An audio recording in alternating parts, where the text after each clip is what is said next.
Quasiment 15 heures, soyez les bienvenus si vous nous rejoignez sur BFM TV. Il est déjà annoncé comme historique par les syndicats, défilé uni pour la première fois depuis bien longtemps. 1er mai, à risque pour le gouvernement, près de 300 rassemblements dans toute la France. Les autorités s'attendent à une participation record et espèrent que ce soit un barreau d'honneur contre la réforme des retraites. Paris, pas gagné d'avance. J'appelle tous les téléspectateurs et téléspectatrices à venir nombreux et nombreuses le 1er mai. C'est important pour se faire entendre et pour obtenir gain de cause sur la réforme des retraites. C'est important aussi pour dire que nous voulons des augmentations de salaire, nous voulons des réponses à la crise environnementale. Et puis, une manifestation du 1er mai, c'est aussi festif, populaire, agréable. C'est le moment de sentir notre force. Donc vraiment, ne ratez pas ce plaisir. Venez manifester le 1er mai.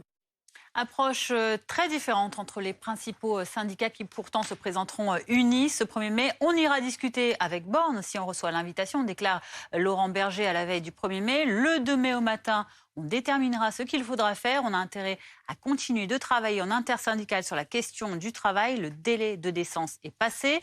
On ira la rencontrer dans le format qu'elle décidera, y compris en réunion bilatérale, c'est-à-dire sans la CGT ni Force ouvrière. Cette journée de mobilisation, elle est à suivre bien sûr en direct sur BFM TV. Manifestation toute la journée à suivre. Les syndicats unis dans la rue, toutes les réactions politiques et puis cette édition spéciale dans le cortège parisien avec Pascal de la Tour du Pin dès midi. Manifestation autour de la réforme des retraites. Pour la contester, il sera peut-être aussi question des difficultés que rencontrent les Français, notamment la hausse des prix. Regardez sur un an, plus 6% quasiment d'inflation globale et plus 15% sur l'alimentaire. Sauf que les cours des matières premières, elles ont baissé ces dernières semaines.